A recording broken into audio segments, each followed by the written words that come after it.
Bueno, vamos a continuar entonces el desarrollo de contenidos. Vamos a empezar en realidad el desarrollo de contenidos del cuatrimestre con la lengua griega.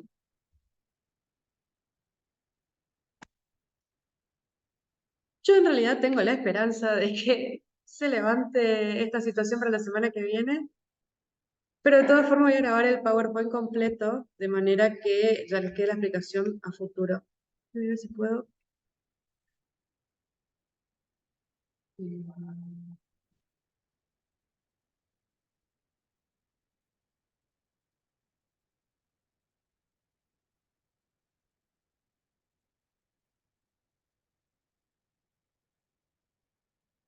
Ahí está. Bueno, ¿cuáles son las características de la lengua griega? Primero que les presento, tenemos el alfabeto que tiene esta característica. Es decir, la lengua griega, el alfabeto no es el mismo, no tiene los mismos grafemas que nosotros usamos para la lengua castellana, porque nuestra lengua castellana deriva del abecedario latino, de las grafías latinas.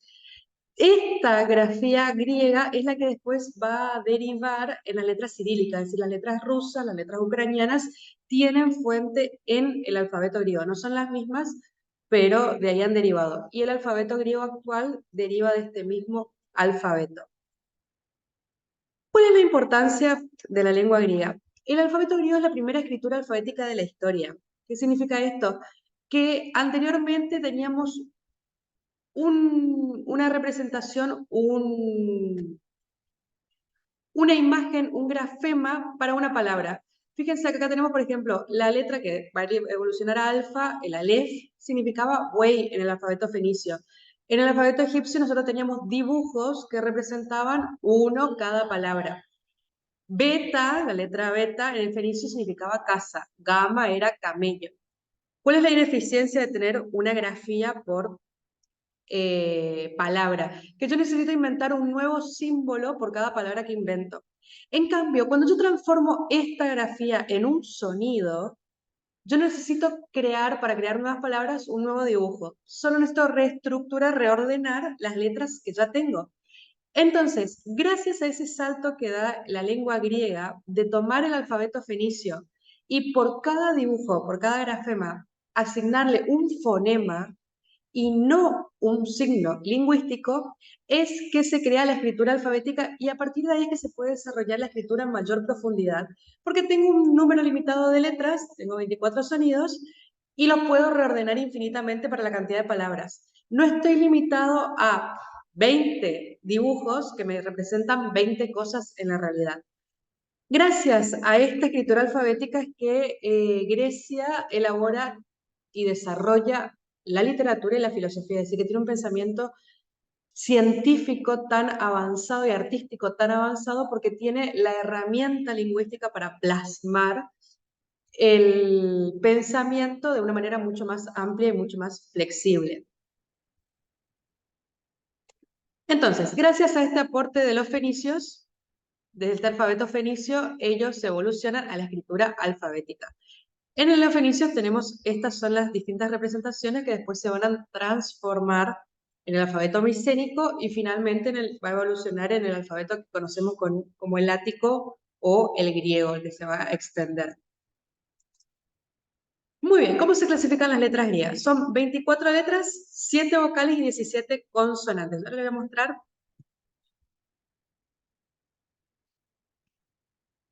la clasificación. Acá tenemos el alfabeto. Mayúscula, minúscula, alfa, beta, gamma. De hecho, se llama alfabeto por estas dos letras que empiezan. Decir alfabeto al castellano en realidad no es un error porque ya está aceptada la nomenclatura, pero por eso le decimos abecedario al nuestro. Alfa, beta, gamma, delta, epsilon, zeta, eta, zeta, teta, iota, kappa, lambda, mi, ni, xi, omicron, pi, rho, sigma, tau, ypsilon, phi, chi, psi y omega. Las letras griegas se clasifican. En realidad, todas las letras, todos los sistemas gráficos lingüísticos se clasifican en sonido. Nosotros no tendemos mucho a esa clasificación de sonido porque es más bien una cuestión de pronunciación. En griego importan los tipos de letras, sí, por algunas cuestiones ortográficas o algunas cuestiones de variaciones de las palabras. Es decir, hay reglas para declinar las palabras con determinado tipo de sonido. Y las vocales particularmente se clasifican en largas, breves o comunes. ¿Qué significa esto? Las comunes son iota, alfa, ipsilon. Las breves son epsilon, omicron, y las largas eta y omega. Griego tiene 2 letras para el sonido E y 2 letras para el sonido O. Literalmente, epsilon se pronuncia E, omicron se pronuncia O, eta, omega se pronuncian E, O. Es decir, literalmente son E larga, una E extendida. E, O. Y estas vocales se pueden agrupar en diptongos, pero exclusivamente estos diptongos. Es decir, alfa, epsilon, eta, omicron, omega, más iota, ipsilon. Y tenemos diferencia en la pronunciación. Ipsilon, como tal, se pronuncia como una U francesa. Ese es su sonido original real. ¿Qué significa esto? La letra se pronuncia U. Boca cerrada para U y se pronuncia I. Nosotros, en la españolización de la pronunciación griega, la tendemos a pronunciar directamente como I. Y dejamos Y el sonido de I. Cuando Y ingresa a los diptongos se leen AU, EU, y la unión de Omicron Y se lee U. Esa es la única que se lee como U castellana, U latina. Este diptongo es AI, esto es OI, EI, UI. Estos se llaman diptongos propios, es decir, como el diptongo castellano, 2 vocales juntas. Pero en griego también hay diptongo impropio. ¿Qué significa esto? Que se coloca una iota debajo de una letra. Solo puede ser alfa, epsilon y omega. Esa iota que va debajo se llama iota suscripta, es decir, escrita abajo. Y no se lee alfa, eta, omega, A, E, O. Sin embargo, cuando estas letras pasan a mayúscula, la iota deja de ser suscripta y pasa a ser ascripta, se escribe al lado. Si yo quiero pasar alfa con iota suscripta a mayúscula, escribo así, ai, ei, oi. Esa es la variación que tienen estos diptongos impropios. Se usan en la declinación para hacer el dativo del griego, ocupa iota suscripta.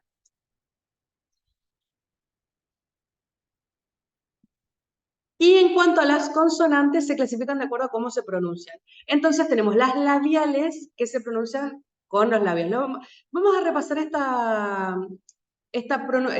clasificación más que nada para practicar la pronunciación. Pi es sonido de labios juntos. Beta también. Fi también es el sonido sumamente labial en cuanto a la pronunciación. Después tenemos las dentales que se pronuncian con la lengua entre los dientes, tau, delta, zeta. Porque acuérdense que la Z para nosotros tiene sonido de S, pero la Z viene de la Z castellana, la Z exagerada. Entonces esto se pronuncia pi, beta, fi, tau, delta, zeta. Y las guturales que tienen el sonido de la garganta. Kappa, gamma, ji. Tienen el sonido tirado acá atrás. Después tenemos las líquidas, que es la lengua sobre el paladar, lambda y ro. Las nasales, que tienen resonadores acá, mi, mi. Y las expirantes, que son sonidos silbantes, que es la sigma. Y por otro lado tenemos las que se llaman consonantes compuestas, que tienen 2 sonidos.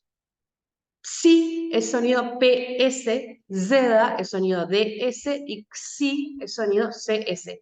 De estas 3, nosotros en el castellano hemos heredado solamente las combinaciones fonéticas de psi y xi, porque de psi derivan todas las palabras que empiezan con PS, como psicología, psiquiatra, seudónimo, y de xi deriva el fonema de X. Es decir, todas las palabras que tienen X suenan como 2 sonidos, C, S. El fonema Zeda, DS, no lo tenemos en castellano.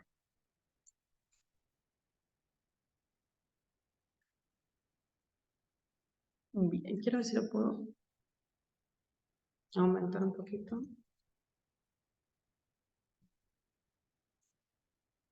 Bien, vamos a la acentuación de las palabras en griego. Mientras que en latín no tenemos acento griego, tienen 3 acentos que son los que van a heredar, lo que va a heredar después el francés.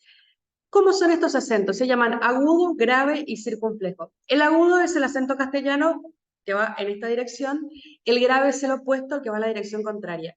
Nosotros tenemos dos palabras, macros, logos. Macros tiene acento grave, que se inclina en este sentido. Y logos tiene acento agudo. Y también tenemos el acento circunflejo. En esta versión de este libro está impreso como si fuera un techito, pero se suele dibujar como si fuera la virgulilla de la ñ, es como un cabello que se coloca sobre la vocal. Igual que en castellano, los acentos siempre van sobre las vocales.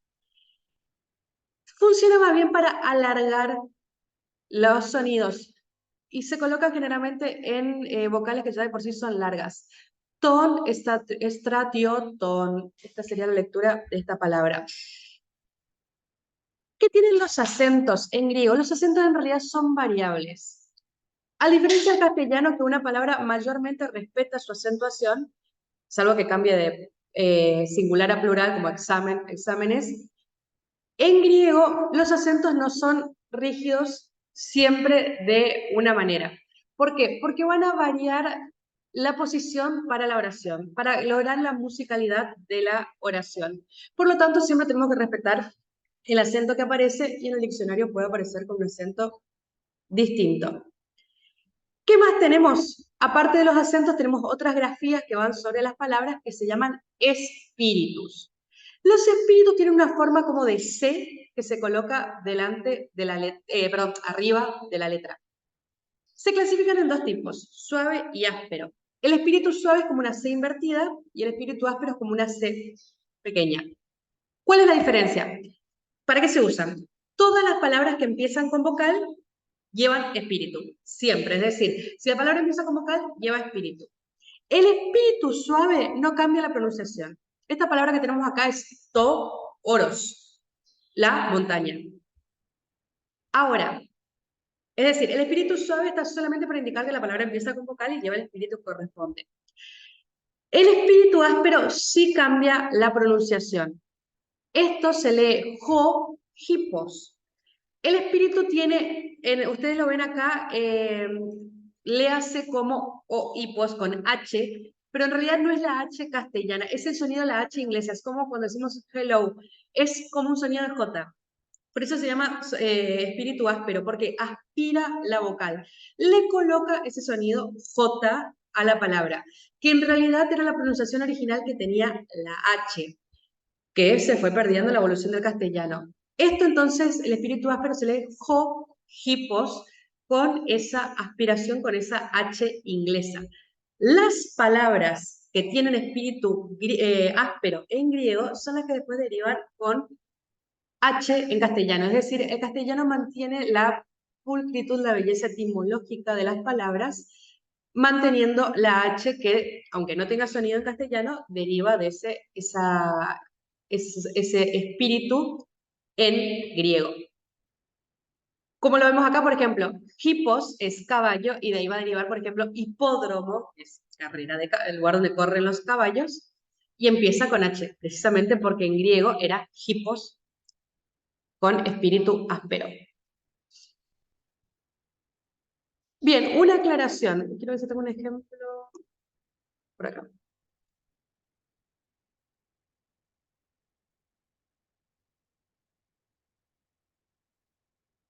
No. Una aclaración. Los espíritus y los acentos se colocan arriba de la letra cuando es minúscula, así como está acá, pero se colocan al lado cuando son mayúsculas. Es decir, acá si yo tuviera omicron mayúscula en el alfabeto, omega, tengo que colocarlo al lado, adelante, arriba de la letra para que se pueda escribir. Por ejemplo, tengo alfa mayúscula, ¿sí? El espíritu y el acento irían acá, en este espacio, en este lugarcito. Vendría a ser margen superior izquierdo de la letra. Si es minúscula, sí van arriba de la letra.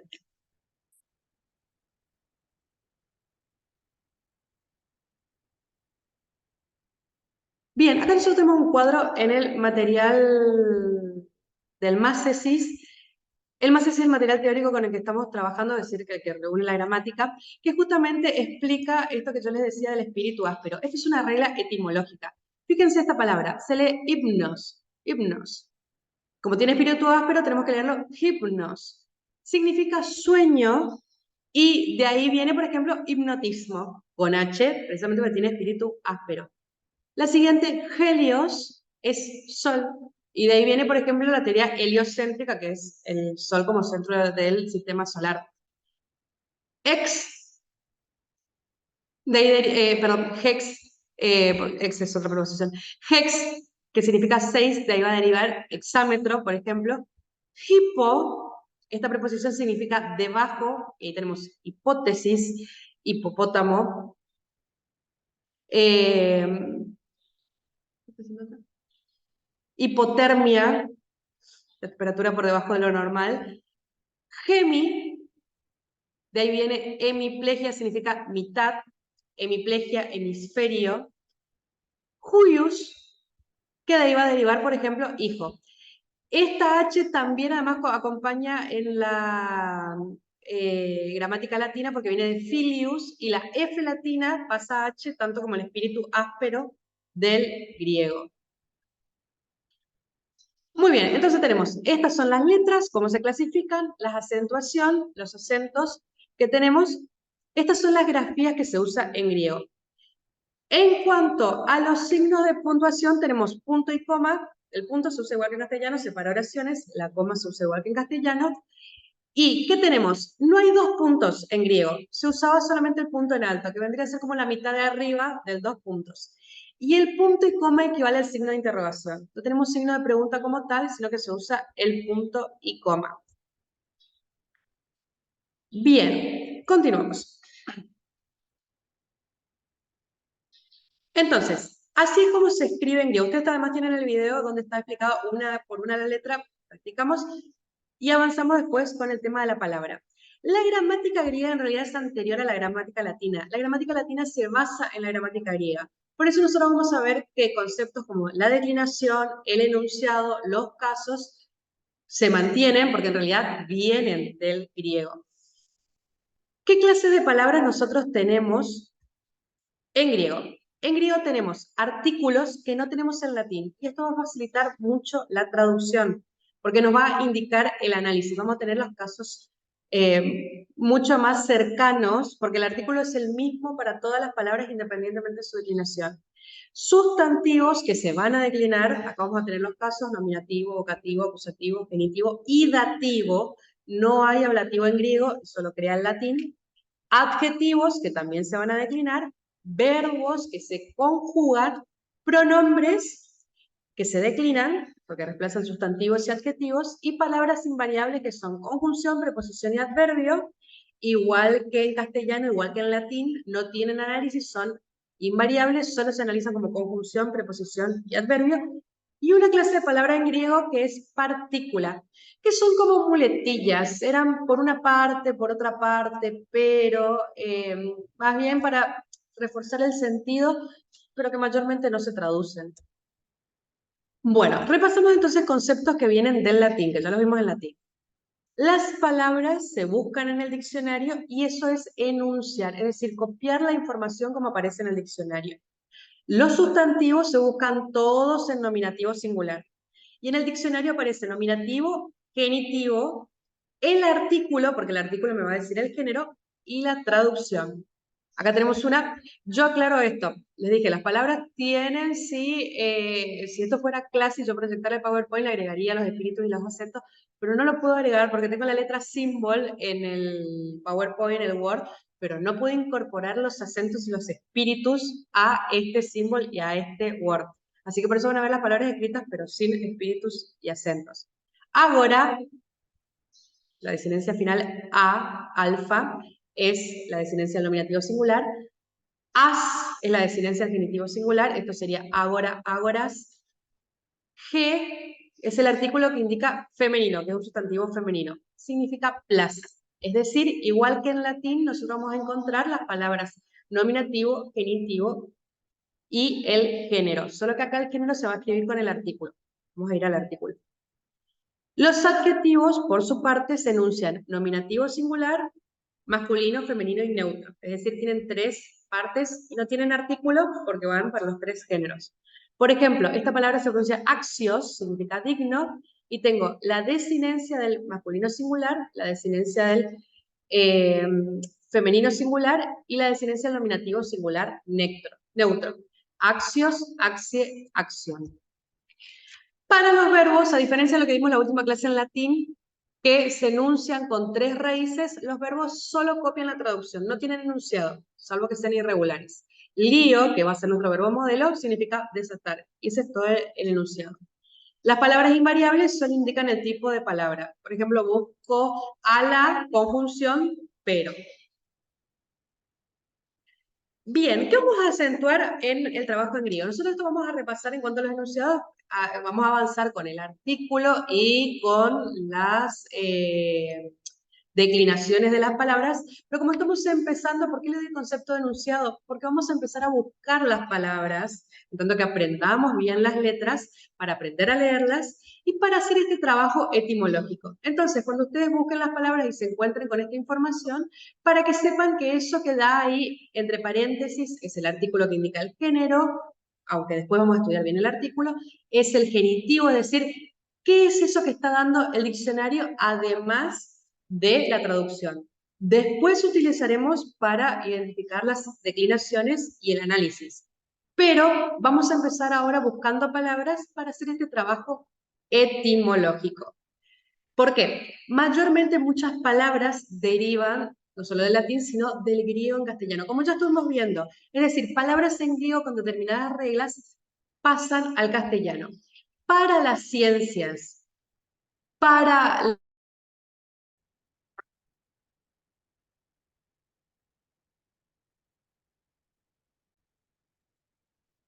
Bueno, a ver, esto se colgó y no sé si siguió grabando. Bueno, yo voy a grabar, en todo caso voy a grabar solo la parte de etimología.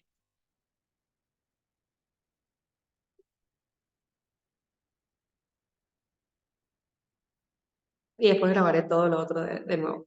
Bien, como les decía, ¿qué sucede con la cuestión de la etimología? Las palabras griegas derivan en palabras castellanas. Quiere decir que no tiene la traducción literal, pero que se usan para palabras castellanas con significados particulares, como nosotros estuvimos viendo en la explicación recién. Es decir, las palabras para las ciencias, las palabras para las creaciones, tienen origen en el griego. De hecho, las fobias, por ejemplo, la palabra phobos viene del griego y significa miedo. Las afecciones vienen del griego filia, por ejemplo, bibliofilia, cinéfilo, francófilo, anglófilo, todas esas afecciones vienen de terminologías griegas. Todo lo que ustedes conocen como los prefijos y los sufijos cultos vienen del griego. Lo que ustedes estudiaron con Marta Marín derivan de palabras griegas. Y ese es un trabajo que vamos a empezar haciendo. Es decir, vamos a identificar los sustantivos y los adjetivos, verbos en griego y cómo derivaron en términos castellanos. Para eso hay algunas reglas. Primero, esta que mencionamos, el espíritu áspero pasa a H en castellano. Por ejemplo, la que veníamos viendo acá. ¿Esto? ¿Puedo? Acá. Higiea, por ejemplo, significa salud y pasa al castellano como higiene.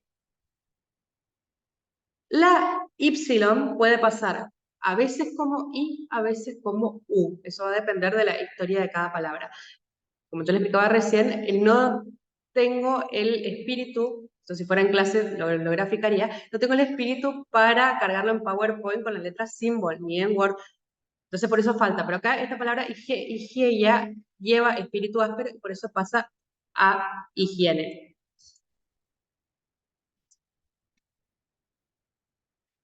Algunas reglas generales. Cuando el espíritu áspero pasa H, los diptongos mayormente pasan a E o I. Por ejemplo, esta palabra es jaimatos, significa sangre. Lleva espíritu áspero, pasa con H, y jai, el espíritu, pasa a una E. De sangre deriva, por ejemplo, hematoma, coágulo de sangre. Hemorragia. La J, la letra J, la que tiene sonido J, pasa a Q, C o K, dependiendo, porque tiene sonido fuerte. Por ejemplo, tajis, esta palabra, eos, significa rápido, y va a derivar en taqui.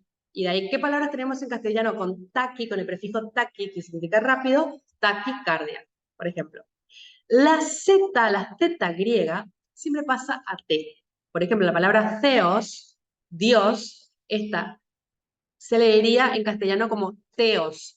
¿Qué tenemos en teo referido a Dios? Teología, teocracia, monoteísta, politeísta. Ese sufijo teo, que significa Dios, viene de esta palabra que empieza con letra Z en griego. Entre otras reglas que vamos a dar. Entonces, ¿cómo derivamos las palabras de etimología? Tenemos que guiarnos por cómo se leen las palabras y que guiar